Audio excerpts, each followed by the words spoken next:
Di Indonesia ini lebih pakai horn ya atau klakson ya.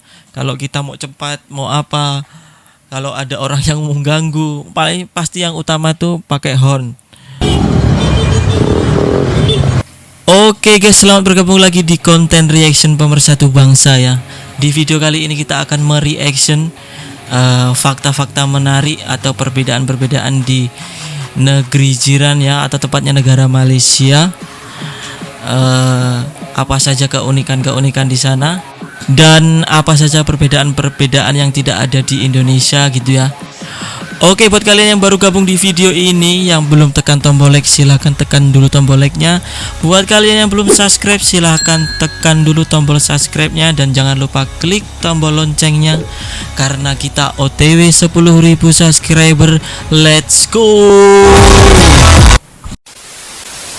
Oke guys, nggak usah banyak basa-basi, nggak usah banyak bacot, kita langsung saja ke videonya. Cekidot. Kalian tahu nggak kenapa kalau di Malaysia itu lebih banyak motor tua dan motor jadul tapi tetap masih dipakai dalam kehidupan sehari-hari? Nah, itu alasannya karena ada beberapa faktor, seperti karena gaya hidup yang lebih berpusat pada mobil. Lalu penggunaan motor itu biasanya hanya untuk mobilitas jarak pendek, dan mungkin juga karena lebih banyak motor model klasik yang disukai atau diminati mereka.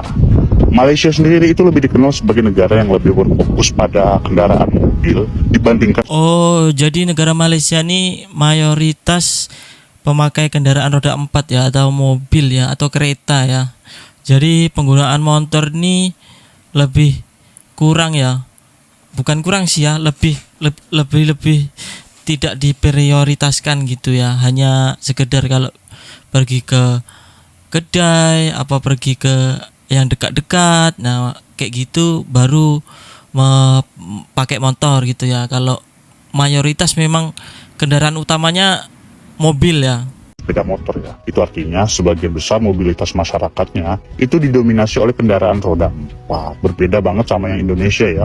Mayoritas warganya masih banyak pakai sepeda motor. Nah, sepeda motor di Malaysia itu biasanya hanya digunakan untuk perjalanan jarak pendek, misalnya ke warung atau ke minimarket atau ke kedai atau ke toko atau mungkin ke kantor yang lokasinya dekat. Jadi nggak jadi pilihan utama untuk mobilitas yang jaraknya jauh atau bahkan berjam-jam. Benar. Banyaknya sepeda motor tua di Malaysia itu bukan karena keterbatasan pilihan atau karena sepeda motornya nggak diperbarui ya, tapi karena mereka berfokus pada mobil. Jadi di Malaysia ini berfokus pada kendaraan roda 4 ya. 5 fakta tentang sepeda motor di Malaysia. Pertama, motor matic sepi peminat. Ada 5 fakta lagi ini tentang motor di Malaysia guys ya. Karena mayoritas sepeda motor di sana memakai jenis bebek, seperti Yamaha MX King dan Honda Supra GTR 150. Perbedaan Yamaha lebih unggul penjualan dan perbedaan Malaysia dengan Indonesia nih, di Malaysia lebih ke motor bebek ya, atau motor yang bukan matic atau skuter ya. Tapi kalau di Indonesia orang lebih suka pakai skuter atau matic, karena kalau di kota-kota besar tau lah, Indonesia kan macet, jadi lebih enak atau lebih senang pakai matic ya, tinggal gas ya, nggak pakai kopling. Jadi mayoritas penduduk Indonesia motornya matic. pada Honda, berbeda dengan Indonesia yang lebih unggul merek Honda. Ketiga, tidak ada perpanjang STNK 5 tahunan, dokumen kendaraan hanya berupa road tax, sebagai identitas kendaraan dan asuransi. Oh, jadi Malaysia hanya menggunakan road tax ya. Atau kalau di Indonesia itu apa ya, STNK, surat tanda naik kendaraan ya. Keempat, harga BBM yang murah, jika dikurskan ke rupiah hanya 6.782 saja. Jadi perbedaannya juga di bahan bakar ya. Di Malaysia lebih murah dibandingkan di Indonesia ya. Nanti kita bahas guys ya. Kelima, motor boleh masuk tol untuk semua jenis kendaraan roda 2, dan tidak dipungut biaya. Ya, ini ada fakta unik lagi nih ya guys ya. Enaknya Malaysia dibanding Indonesia ya. Motor bisa masuk tol. Tol, motor gak perlu bayar, gratis. Jalur gabung dengan mobil, jadi satu jalur gitu ya. Semua masuk, mobil, motor gitu ya. Bensin cuma 7.000. Kalau di Indonesia ini 2 kali lipatnya, atau sekitar 13.000 ya 1 liter ya. Ini RON 97 ya. Oke, weh, ini kalian lihat, ini ada motor-motor parkir nih. Kalau boleh tahu di daerah kalian, kalau parkiran di tempat wisata kayak gini, di kota-kota kalian lah, berapa kira-kira parkirannya, weh? Coba tebak. Tapi di sini kalau aku lihat, Nah ini yang menarik lagi nih. Kalau di Malaysia ini nggak ada namanya tukang parkir ya, atau pungli atau apa ya. Berbeda dengan di Indonesia. Lagi-lagi kita bicara perbedaan gitu ya. Kalau di Indonesia, kalau kita di kota besar atau di bandar, kita berhenti, kita keluar, ya di situ kalian parkir. Nah, di situ nanti kalian kalau pulang pasti dikenain biaya parkir ya. Entah itu 5.000, 10.000 atau 3.000. Kalau di Malaysia mungkin 2 ringgit, 4 ringgit, bahkan sampai 5 ringgit ya. dari tadi tukang parkir nggak ada nih. Tuh, parkir,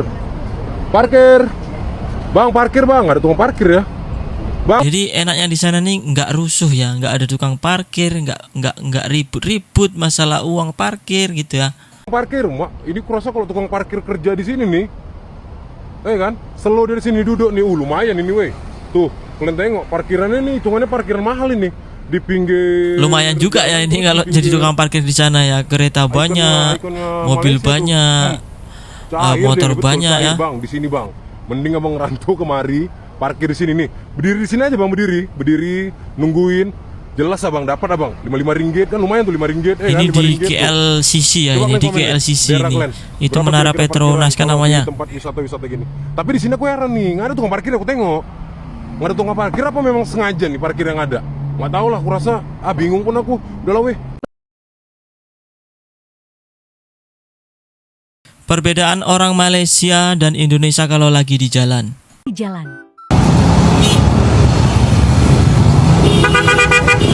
Di Indonesia nih lebih pakai horn ya atau klakson ya. Kalau kita mau cepat, mau apa, kalau ada orang yang mengganggu, paling pasti yang utama tuh pakai horn.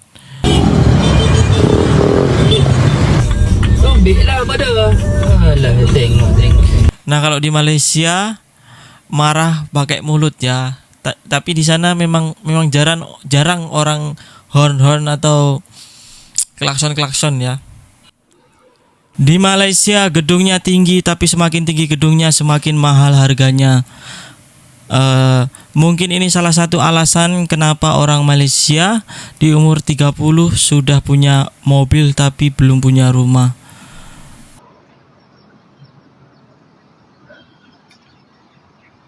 Oh, jadi maksudnya gedungnya semakin tinggi, semakin ke atas semakin mahal gitu ya. Jadi lebih memilih ke sewa rumah dibandingkan buat rumah ya. Makanya duit buat bikin rumah tuh bisa buat beli mobil gitu ya. Tapi berbeda dengan Indonesia. Kalau di Indonesia lebih mementingkan ke punya rumah dulu, nanti baru beli mobil kalau ada rezeki lebih. Kalau enggak ya memang udah budayanya ya, atau udah umumnya lebih mementingkan buat rumah dulu gitu ya. Ini guys, motor-motor yang nggak laku di Indonesia tapi laku banget di Malaysia. Salah satunya ini nih, motor Jupiter MX. Ini laku banget, warnanya bagus-bagus ya. Kalau ini, Nah ini motor yang laku keras di negara Malaysia, tapi yang di Indonesia jarang peminatnya ya, atau nggak laku gitu ya. Masih ada di Indonesia nih, tapi yang ini nih Z16 ZR Ini Y16ZR ya, sama MX King. Ini MX King kan. ini tuh laku banget di Malaysia ya, ini motor favoritnya. Oh, jadi motor favorit ya. Cashback itu masih laku banget di sini, beda sama di Indonesia ya. Kayak Jupiter MX-nya beda lagi nih. Ini yang 135 cc di sini tuh masih Ini laku LC atau Jupiter MX. ya. Nah, tapi lampu belakangnya itu sama kayak Y16 ZR nih. Oh, jadi tetap ada perbedaannya ya, dari segi body, segi lampu-lampu pasti ada perbedaannya ya di setiap negara ya. Di Malaysia berbeda, di Indonesia berbeda juga. Tapi tetap sama Yamaha MX, cuma beda nama juga. Ini Yamaha LC. Single gitu lampunya, ngikutin kayak Aerox baru juga gitu. Cuma kalau di sini Aerox belum ada yang keluar baru. Cuma di Indonesia aja. Oh, ada Aerox juga. Aerox juga. Ya, apa nih? Bunda apa? Ya, bagus gitu loh. Di sini memang warnanya Tapi bagus-bagus sih memang Yamaha nih. XSR 900. Karena banyak peminatnya ya motor Yamaha di Malaysia dibandingkan dengan Honda. Juan lucu banget nih. Bagus kuy. Review ah. Ini buat warna-warna NMAX. Tuh ada MX King. Ini warnanya juga matte nih, warna hijau kayak. Soalnya kayaknya gue review kemarin deh. Ini untuk show. Oh, ini bagus sih warnanya sih.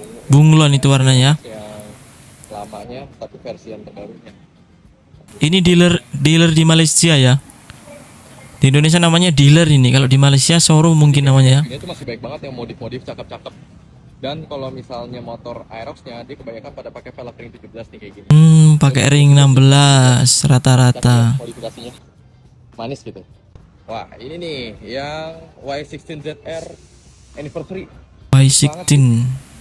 Tahu ya kalau masuk Indonesia nih bakal laku apa enggak ya? Menurut gue sih ini keren loh motornya. Tapi baik lagi. Beda pajak kendaraan di Indonesia dan Malaysia.